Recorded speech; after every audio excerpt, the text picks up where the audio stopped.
Livro Depois da Morte. De Leon Denis, 1889. Capítulo 22.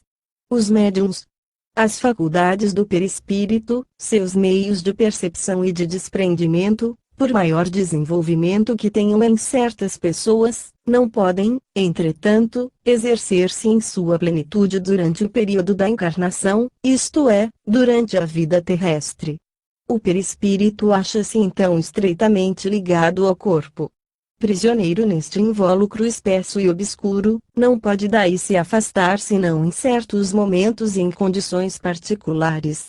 Seus recursos ficam em estado latente, porque somos impotentes para os pôr em ação. Daí a fraqueza de nossa memória, que não pode remontar-se ao início de nossas vidas passadas. Restituída à vida espiritual, a alma reassume completo poder sobre si mesma e o perispírito recobra a plenitude de suas faculdades.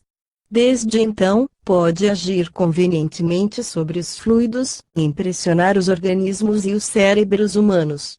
Nisso é que consiste o segredo das manifestações espíritas.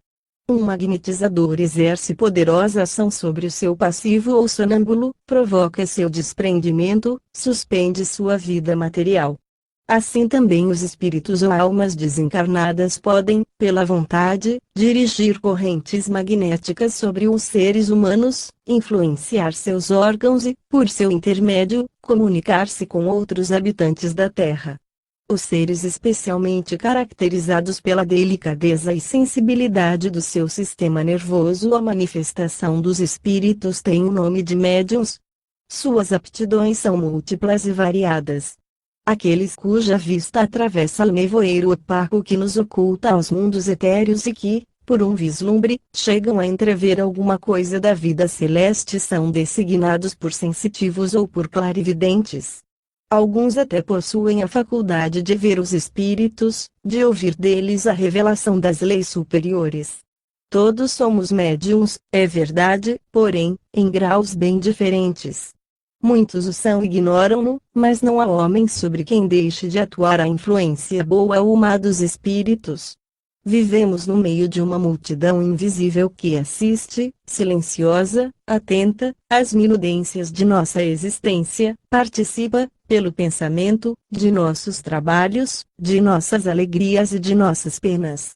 Nessa multidão ocupa lugar a maior parte daqueles que encontramos na terra, de quem seguimos até ao campo fúnebre os pobres e cansados despojos. Parentes, amigos, indiferentes, inimigos subsistem todos e são arrastados pela atração dos hábitos e das recordações para os lugares e para os homens a quem conheceram. Essa multidão invisível influencia-nos, observa-nos, inspira-nos, aconselha-nos e, mesmo, em certos casos, persegue-nos e obsidia-nos com seu ódio e sua vingança. Todos os escritores conhecem esses momentos de inspiração, em que o pensamento se ilumina com claridades inesperadas, em que as ideias deslizam, como uma corrente, debaixo da pena. Quem de nós, nas ocasiões de tristeza, de acabrunhamento, de desespero, não se sentiu algumas vezes reanimado, reconfortado por uma ação misteriosa e íntima? E os descobridores, os guias do progresso, todos esses que lutam por engrandecer o domínio e o poder da humanidade, não têm sido todos eles beneficiados com o socorro invisível que os nossos antepassados lhes trazem nas horas decisivas? Os escritores subitamente inspirados, os descobridores repentinamente esclarecidos são outros tantos médiuns intuitivos e inconscientes. Em certas pessoas, a faculdade de comunicar-se com os espíritos reveste uma forma mais clara, mais acentuada. Alguns médiuns sentem a mão arrastada por uma força estranha e cobrem o papel de conselhos, avisos e ensinos variados. Outros, ricos em fluido vital, veem as mesas se agitarem debaixo de seus dedos e obtêm, por meio de pancadas tangidas nesses móveis, comunicações mais lentas, porém mais nítidas e apropriadas a convencer os incrédulos.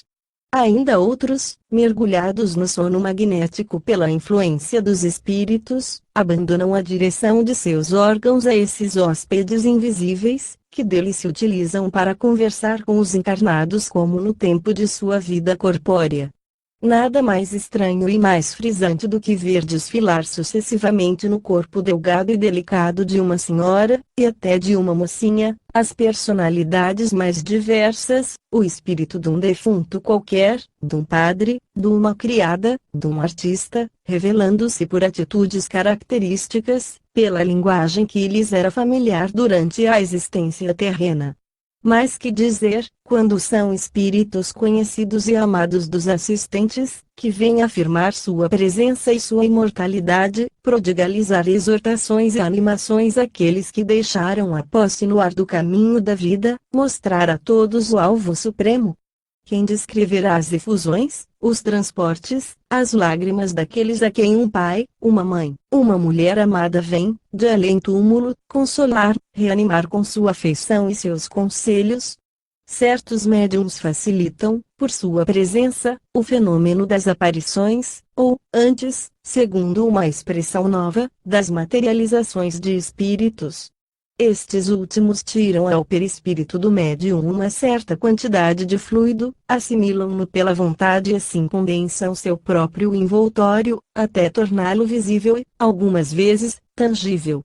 Alguns médiums servem também de intermediários aos espíritos para transmitirem aos doentes e valetudinários eflúvios magnéticos que aliviam e, algumas vezes, curam esses infelizes.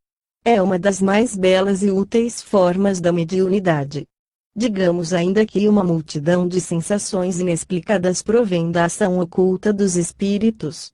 Por exemplo, os pressentimentos que nos advertem de uma desgraça, da perda de um ser amado são causados pelas correntes fluídicas que os desencarnados projetam sobre aqueles a quem estimam.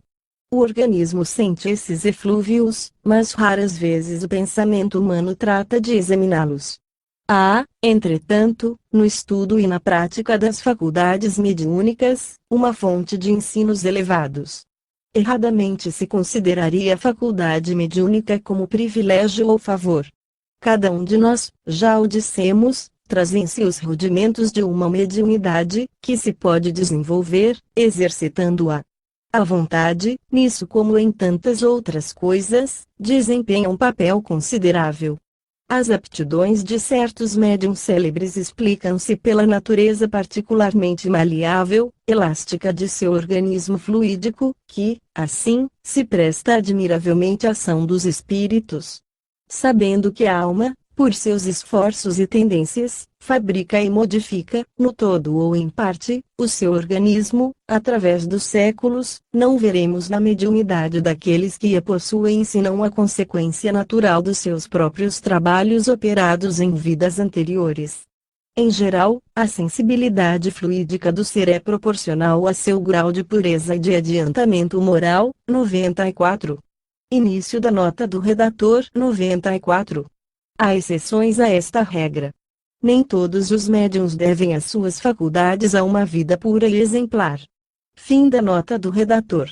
Quase todos os grandes missionários, os reformadores, os fundadores de religiões eram poderosos médiuns, em comunhão constante com os seres invisíveis, cujas inspirações recebiam. Sua vida inteira é um testemunho da existência do mundo dos espíritos e de suas relações com a humanidade terrestre. Assim se explicam, levando em conta exageros e legendas, numerosos fatos qualificados de maravilhosos e sobrenaturais.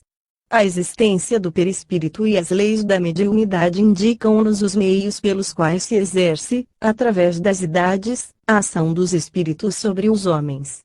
A Egéria de Numa, os sonhos de Cipião, os gêmeos familiares de Sócrates, de Tasso, de Jerônimo Cardan, as vozes de Joana d'Arc, os inspirados de Cévenes, a vidente de Prevorst, mil outros fatos análogos, considerados à luz do espiritualismo moderno, perdem, aos olhos do pensador, todo o caráter de sobrenatural e de misterioso. É, entretanto, por esses fatos que se revela a grande lei da solidariedade que une a humanidade terrestre às humanidades do espaço. Livres dos laços da matéria, os espíritos superiores podem erguer o véu espesso que ocultava as grandes verdades. As leis eternas aparecem desprendidas da obscuridade com que neste mundo as envolvem os sofismas e os miseráveis interesses pessoais. Animadas do ardente desejo de cooperarem ainda para o movimento ascensional dos seres, essas grandes almas tornam a descer até nós e põem-se em relação com aqueles de entre os seres humanos cujas constituições sensitivas e nervosas habilitam a preencher o papel de médiuns.